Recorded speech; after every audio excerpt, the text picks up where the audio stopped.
Welcome everyone to our episode 36 of our podcast Cultivating a New Generation.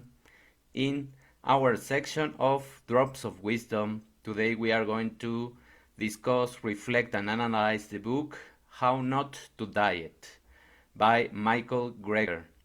And we are going to dive deep into the emotions and how they affect our weight, or we can lose weight if we start using our emotions in our favor.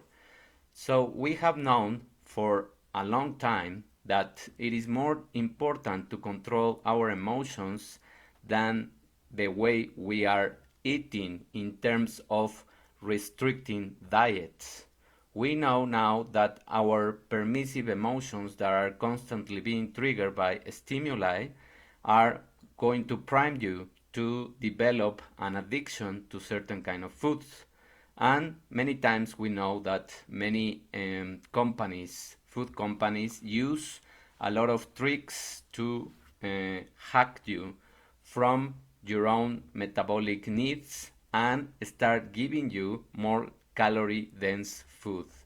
So, what is happening and why your emotions are so important in terms of the weight that you are putting on or losing? Living in a society of abundance in terms of food availability and options, our bodies, minds, and emotions are constantly being primed and challenged with several toxic processed foods that we don't seem to understand the permissive effects they have in our metabolism and mental health. Yes, you listen well, your mental health is also being primed by this kind of food. Why? Because sugary foods and processed foods has a lot of toxicity, toxins, and primes your body to release a profile of hormones and neurotransmitters that are going to harness you in the not thinking what you are doing and just becoming addicted to certain kind of foods. The key to never have to diet is to know your body as deeply as you can, of course, and that starts with loving yourself. Why has this happened? What is the history? Why have so many people piled up on the pounds and more now coming from this pandemic state? To understand this, we have to look back in time, way back. Here is the key message to understanding these kind of concepts. Obesity is a normal bodily response to an abnormal situation. Did you listen correctly? Obesity is a normal bodily response to an abnormal situation. Yes, we are living in an abnormal situation of food abundance, but crap food abundance. The abundance of highly calorific and processed foods is now the trending moment. Humans were born to eat, but not that kind of food. For most of our history, we lived in survival mode. Food was scarce and its availability was unpredictable. So, what happened in those moments? If you found food, you ate it because you didn't have an option. And if you would hunt out calorie rich foods, in particular, you were looking for that long term energy release of those kind of foods. Thus, humans develop an evolutionary preference for eating and storing calories when possible. But guess what?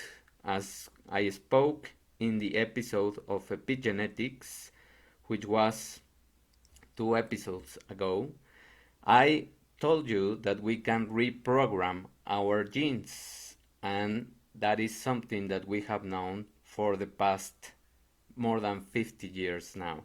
So we can reprogram the way we are eating as well. Those storing calorie in mouth was developed in an inbuilt understanding and preference for those calorie dense foods because you needed the long term release of energy. Humans develop that preference for eating and storing calories when possible, and they develop the understanding and preference for those kind of foods, and they choose always those kind of foods because they are not used to thinking what they are going to eat. They are just reacting to the emotions that they are feeling. Fatty, rich, sugary, starchy foods packed with calories is the most priming food for your emotions and for the neurotransmitters and hormones that you are going to release. In fact, studies of young children show that their preference is correlated with calorie density, so they are going to look for those kind of foods unless you train them to think more what that kind of food is going to do in their bodies, and you start telling them what their bodies really need. They will pick sometimes, in terms of just fruits, a banana over berries, and even potatoes over a sweet peach. It may not taste as good, but it has the calories. They are looking for the calories because that's your program. But you can rewire a new program.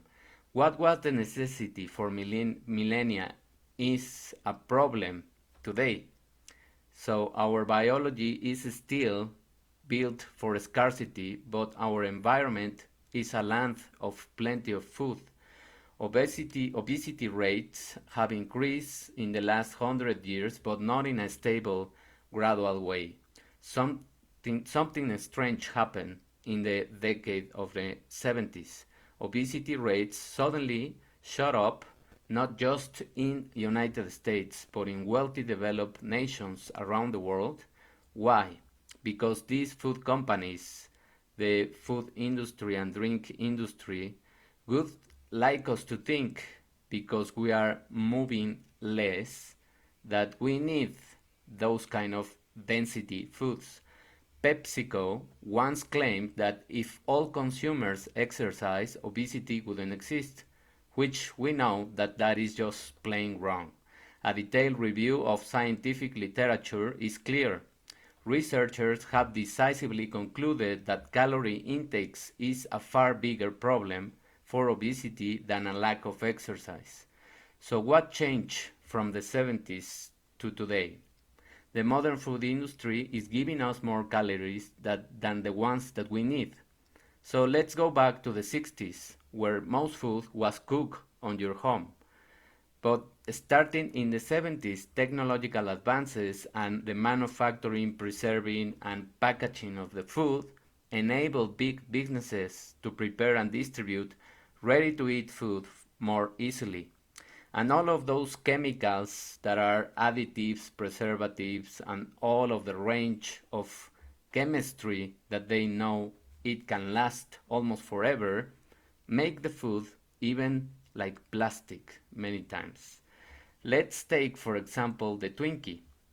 Sure, if you wanted, you could prepare in your house a tasty cream filled cake with natural ingredients, though you probably wouldn't do it because you don't have time, and that's the best excuse for everything. But in the 70s, manufacturing revolution meant that a Twinkie was available everywhere, almost, for less than $1, pretty much everywhere at any time.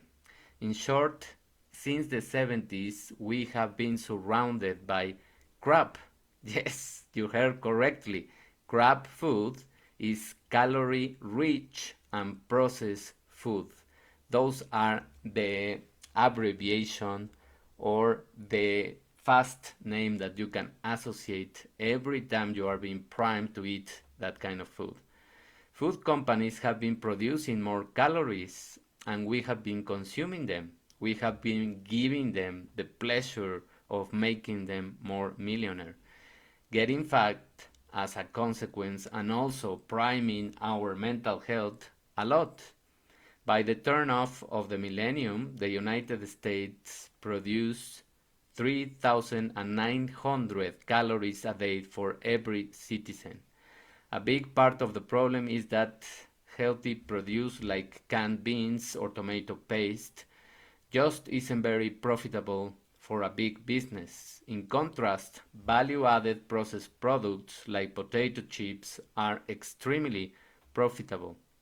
For example, Frito-Lay, a subsidiary of Pepsi, boasts that while its products account for around 1% of a supermarket's total sales, they may account for 10% of its profits. With 1%, they make 10% in return. It's a rounded business. Today, processed food generates over 2 trillion a year in sales. You heard me correctly, 2 trillion. And we are more sick than ever, and even the longevity rates have been declining. Why? Because we are intoxicating our bodies with this kind of food. Just because we are being primed with emotions, as I spoke in the episode of perception, if you want to go back to that episode and understand how you are being primed by the visual things that you are seeing. Producers of crap like to make out that the causes of our obesity epidemic are somehow complicated, which is not at all true. It is extremely simple to understand that your body is a hybrid motor system. It works without too much food, and it works much better if you start extending the fasting period. That is the real science. Researchers regard self-monitoring as the foundational behavior for weight loss. So what matters most in the weight loss race, let's say?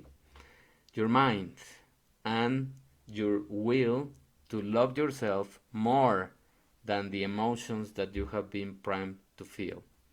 Thank you for listening, for paying attention. If you like this episode, if you stay until the end, please give me a reaction, a like, a comment, even more, a share, and even more, subscribe to my YouTube channel, which I am going to post the link here, and also stay tuned for Friday long episodes where I'm going to speak in this next Friday what is the damage of one of the most important drug prescriptions that medical doctors do, glucocorticoids, and what are they doing to your body, to your mental health, and even to your immunity.